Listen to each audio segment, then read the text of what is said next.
Hi, this is Brad Burnett, and this is the 9 things every college student should know about money. We asked students what it was that wasn't being taught in Gateway, and they told us that it was information about money, about personal finance. So I thought back to when I was in college and the mistakes that I made when it came to money. And every mistake I made, I would always say, you know what, I wish somebody would have told me. I don't know what you're going to get out of this, but at the end, you're not going to be able to say, nobody ever told me. Number 1 of the 9 things every college student should know about money. You've got to have a plan. People get in trouble with money when they wander around in the dark. You wander around in the dark long enough and you will hit the wall. You've got to have a plan. You've got to have a direction. You've got to know where you're going with your finances. A financial plan can get quite complicated over the course of your life. It'll change, it'll evolve, it'll turn into things like saving for retirement, saving for your kids' college education, how do you properly ensure what's important to you. All those things become part of this overarching financial plan. You're really not at that stage right now. You're a college student, a freshman college student. Really, the biggest part of a financial plan that you need to deal with right now is called a budget, okay? Now, budget is no complicated matter. It's actually quite simple. You can do it on a single page of paper. All you have to do is take a sheet of paper and draw a line down the middle and a line across the top. And on one side you write income, and on the other side you write expense. All right? This is money coming in. This is money going out. Do you want to know the secret to success? Financial success. You want to know the secret to financial success is spend less than you make. That's it. If you will spend less than you make, you will be financially successful. The problem is, in America today, there's actually very few families that spend less than they make. We've become a society that wants things now, and we're willing to go into debt in order to get it, okay? But let's look at this whole concept of spending less than you make. All right, you're college students. So where do most of you get your income from? Well, there's usually 3 major ways that students get income. They either get it from mom and dad, right? They get it from a job, or they get it from some type of financial aid, scholarships, grants, loans, work study, whatever it is. Now, some of you might have a grandmother that's supporting you, and that's great. But for most college students, this is where your funding comes from. So in order to put your budget, your financial plan together, you need to take which one of those sources that you're getting dollars from, some or all, and you add that up, and that gives you the number. That's the number that you need to spend less than. Okay? Income's pretty straightforward, right?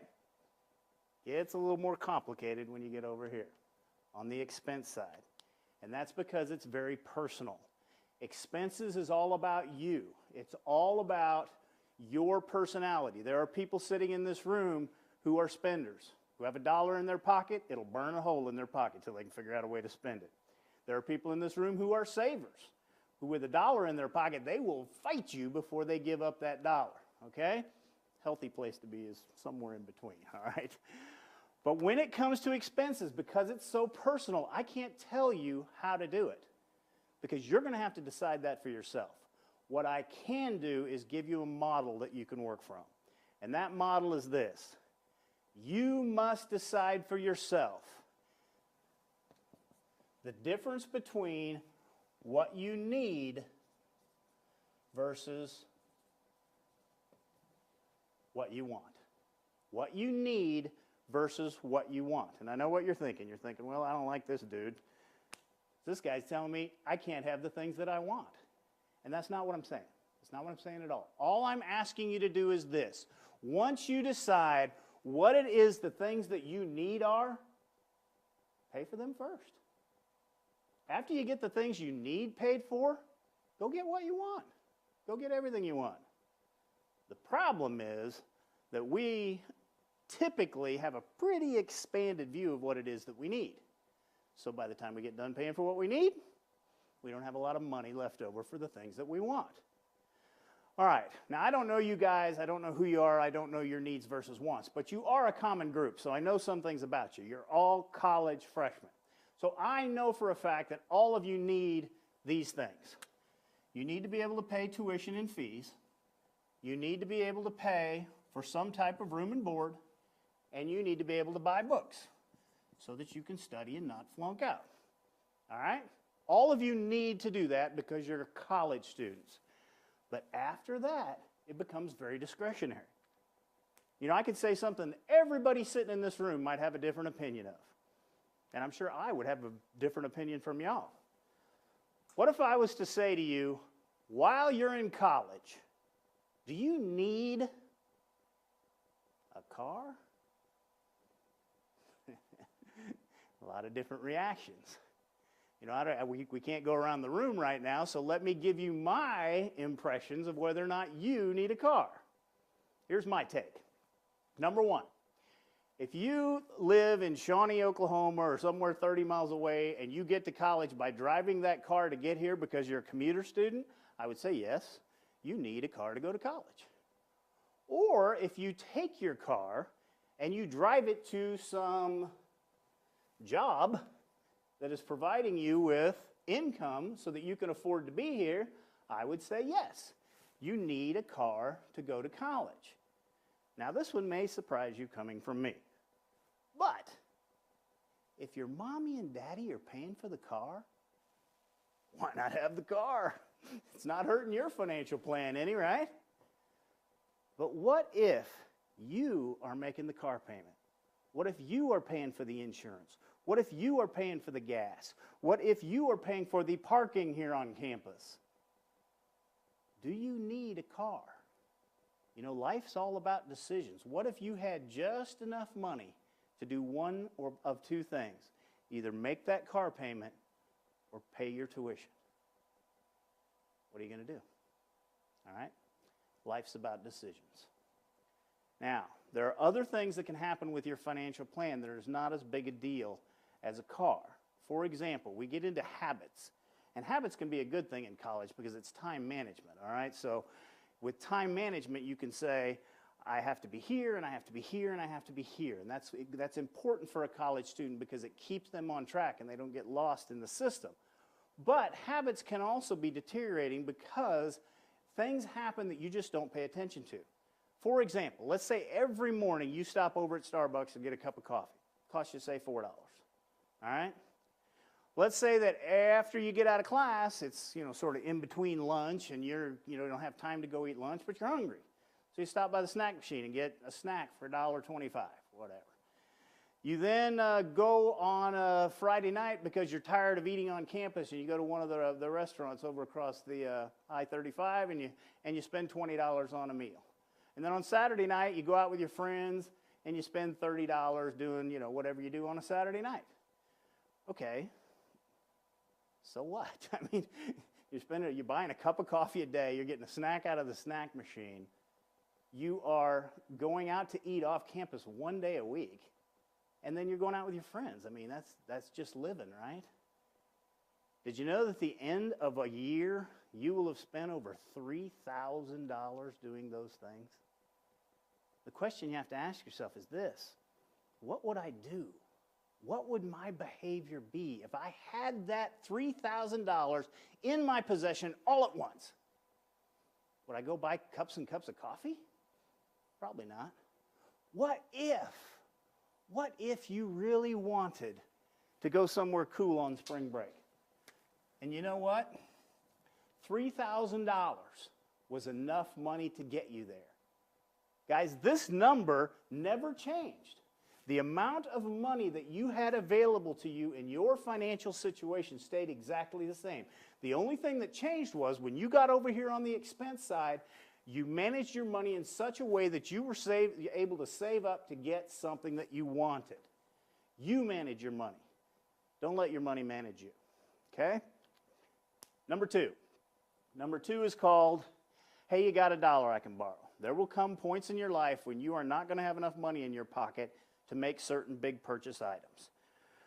All right, the typical ones that most people have to deal with are buying a car, buying a house, and doing just exactly what you're doing right now, paying for college. All right? Those three things typically, if people don't have enough money to pay for up front, people have to borrow. All right? Anytime that you have to borrow, you're basically saying, I'm willing to pay more than what something is worth at face value. You know, the best deal you can ever get is to walk up to the counter and buy a drink for $1 and have them hand you a drink. That's the best deal, because that drink you agreed was worth $1. Whether it's just sugar water or not, it was worth $1. You paid the $1, you got what it was worth. The problem is when you walk up the counter and you don't have any money, and you say, hey, if you'll give me that drink, I'll pay you $1.50 for it tomorrow. That other 50 cents is called interest, and that means that you're willing to pay more than something's worth. All right? A car, we don't have a lot of time, so we're going to kind of skip over the car thing. I will say this about a car. A car in and of itself is not a good investment. Do you know what happens to the value of a new car right after you buy it? It depreciates, goes down in value. So you buy this brand new $20,000 car, you drive it off the lot, and all of a sudden it's worth $16,000. And you didn't hit a tree, you didn't do anything wrong. That's just the way that new cars work. It might be a lot smarter for you to let somebody else drive it off the lot, and you buy this just barely used $16,000 car. Okay, a house. Buying a house is one of the things. Typically, you want to borrow money for things that are going to appreciate in value, not depreciate. You borrow money for things that are going to add value to your life later on. One of these things is a house. If you buy a house in a good neighborhood and you take care of it, the value of that home typically over time will increase in value. That's appreciation. You can make money with that. And you can make money with that by taking out what's called a term-based loan or an installment loan. And visually, an installment loan looks like this. It's a flat line, okay? It's a fixed-rate installment loan, all right? It's got a start, and it's got an end. Most importantly, it's got an end. And then what happens between the beginning and the end are called the terms. These are the things that you're going to negotiate with between you and whoever's loaning you the money. All right? Things like what is the interest rate going to be? What is the duration of the loan? What is the amount of the loan? If you know those three things, then you know what the monthly payment's going to be. All of those things are going to be negotiated between you and whoever's loaning you the money.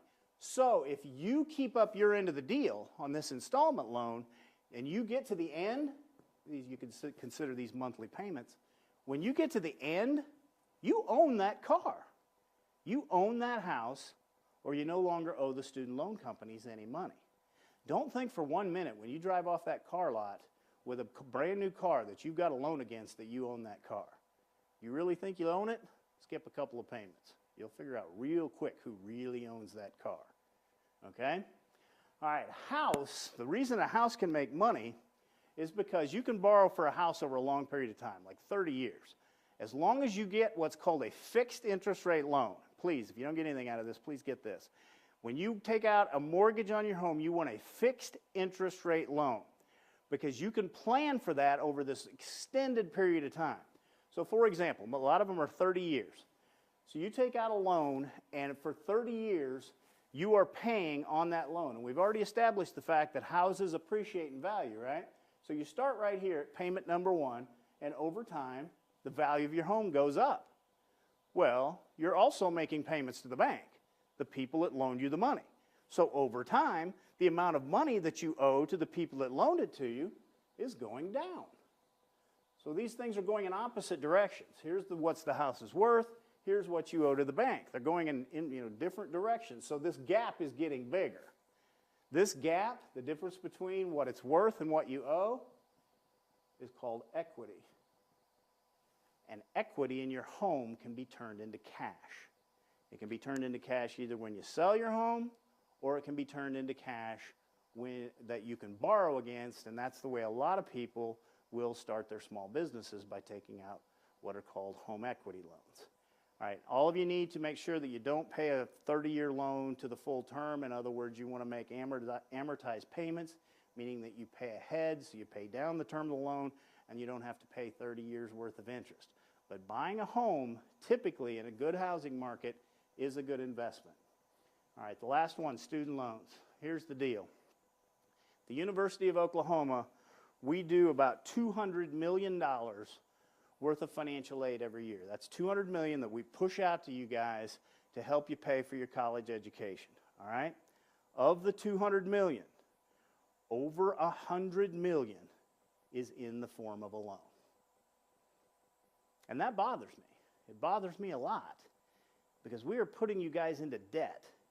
And this is debt that's going to slow you down when you get out of school. When you get out of college, you're going to want to do lots of things, and you have to pay off those student loans.